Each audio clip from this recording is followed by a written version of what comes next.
morning, Baltimore, and welcome into Ravens Rundown. I'm your host, Joey Peterson, here to break down the winners and losers from last night's first preseason game of the year. In life, as Tyler Jones once said, you can be two things. You're either a winner or you're a loser, and we're going to break down 5 winners and 5 losers from last night's preseason loss against the Eagles coming up real quick. But before that, if you're not already, go ahead, hit that subscribe button. It's free. It costs you nothing, but you get a whole lot in return. We're going to be live for every preseason game. We're going to be live for every regular season game. So if you missed last night, don't worry about it. Hit that subscribe button and join me again on Saturday when we take on the Falcons at home at the Bank. Well, let's get into our winners and losers, and we're going to start with a winner it's kind of a winner-loser hybrid. It's Nate Wiggins. Winner because he was the best player on the field last night. I think in both teams. I think if you're an Eagles fan looking at last night and you're a Ravens fan looking at last night and you ask yourself, okay, who played the best on the field? Nate Wiggins is going to be the answer. So that's why he's a winner. 3 tackles, 3 pass breakups. All 3 of those tackles, too, were the open field, which is where you kind of wonder if, okay, can cornerbacks make those tackles? He made them last night. But he came up with an injury. Beau Brade tweeting after last night's game, saying this: John Harbaugh had no update on cornerback Nate Wiggins, who left with a shoulder injury. That came after a tackle. He came up and then was walking down with the trainers to the locker room, kind of not trying to touch that shoulder, not trying to move it. Hopefully it's not a collarbone. I don't think it looked like it. But either way, injury or not, he played fantastic, and it looks like so far the Ravens are getting great return on that first-round investment that they put into him in this last NFL draft. My number 2 and my number 1 loser, that's Devin Leary. Spoiler alert, you're going to see a lot of quarterbacks on this list, but we'll go into that as the video goes on. Devin Leary, not a great performance. Not really an anything performance. 6 for 10, 37 yards, 345 one of these, just, the old hand it off to the running back, because that's about all that they could do with him.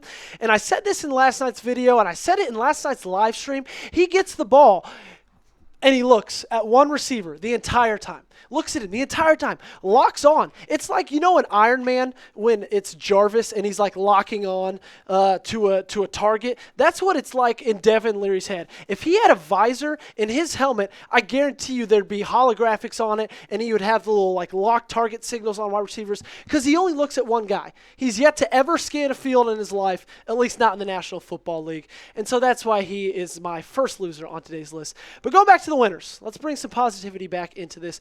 That's Beau Brade, undrafted out of Maryland, so he's a hometown kid. Not only did he make a great play on special teams where he knocked the ball out, unfortunately, went out of bounds. Eagles retained possession. But he ended the night with 2 tackles and a tackle for loss. And that tackle for loss, if you guys were watching, he came in like a missile and just absolutely sacrificed his body, knocked the running back out. One of the best tackles of the night. And this is an undrafted guy. This is a guy fighting for a roster spot, and that's how you do it. That's how you get a roster spot, is you make tackles when you're supposed to, and you make plays on special teams. Beau Brade gets it, and it was obvious last night. My next loser on tonight's list is Rasheen Ali. Now, Rasheed Ali had an up and down game. He broke some runs, but he almost fumbled a punt early in the game. End of the night with 10 carries for 26 yards. If you can do the quick math, it's 2.6 yards per carry. You're welcome. So not great. His longest run of the night was 5 yards. But honestly, a lot of these running backs didn't play great last night. Owen Wright, 7 carries, 33 yards. He had the best statistically game running the football last night.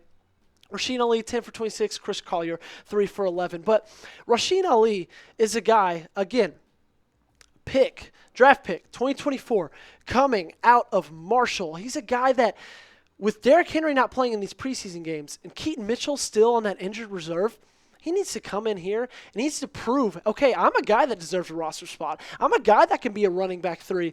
And I just don't think he did that last night in the slightest. Next on the winners, Dayton Wade. And this is a guy that, to me, kind of came out of nowhere. But he had the best game on the offensive side of the football for the Ravens. 4 catches, 27 yards, 13 yards was his longest reception. He was a guy that was open a lot throughout the night. Quarterbacks kept going to him, whether it was Josh Johnson, whether it was Devin Leary, because he was there, because he was open, and he made plays, and he caught the ball.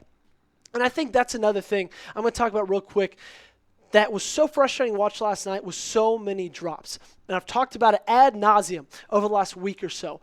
There's a top tier and there's a bottom tier of wide receivers on this team, and we need people to separate and get in that middle tier, right? Those last 2 or 3 spots. Dayton Wade did his best last night to make sure that he's getting looked at to be in that middle tier of wide receivers. So I want to know, Dayton Wade's one of mine. Who is one of your biggest winner from yesterday's game? Who's your biggest winner? Let me know in the comment section down below. Back to the losers and back to the quarterbacks, we find Josh Johnson. Josh Johnson is a guy fighting for a quarterback 2 spot on this position, or on this team, excuse me. And he didn't really make his case very well last night. He's kind of going, when you look at that battle, against a first-year kid coming out of college. Now, of course, Devin Leary had a long college career, and it's silly for me to call him a kid. I think he played 5 years in college. But Josh Johnson didn't look like a guy who's been in the NFL for very long. 4 completions, 12 attempts, 62 yards, a 33% completion percentage, and we're expecting this guy to be our quarterback too, to be the guy behind Lamar Jackson. 33% completion percentage against a second-team defense? He played a whole half. Couldn't complete more than 4 passes. And that's when everybody in the live chat was saying, why aren't we running the football? We were passing it. We were giving him opportunities to complete passes, and he just couldn't do that. He couldn't. He panics. He runs when he feels the slightest increase in pressure on the outside. He wants to tuck it. He's really athletic. That's one of his strengths, but sometimes it can be one of his weaknesses, and that's why he finds himself as a loser on this winners and losers list. Back to the winners. That's Josh Ross. UDFA boys are standing up in today's winners and losers because he, again, is a guy fighting for a roster spot out of Michigan. He's dealt with injuries. 8 tackles for the night. 8 tackles. This is a guy that's going to be expected, okay, you're going to back up Roquan Smith. You're going to back up maybe the best linebacker in football. We need to trust you that you'll be able to do that. And I think tonight, he gave John Harbaugh, he gave Zach Orr all the trust that he could ever give. 8 tackles, I was really, really impressed with him. The way he swarmed to the football, the way that he commanded that defense. Really love what I saw out of him tonight, and that is why he's one of my winners. He's one of the bigger ones for the night. On to the losers. This one. This one makes me laugh. This one's too obvious. It's Emory Jones. It's Emory Jones. He played 1 snap of football with 12 seconds left. All you got to do if you're Emory Jones.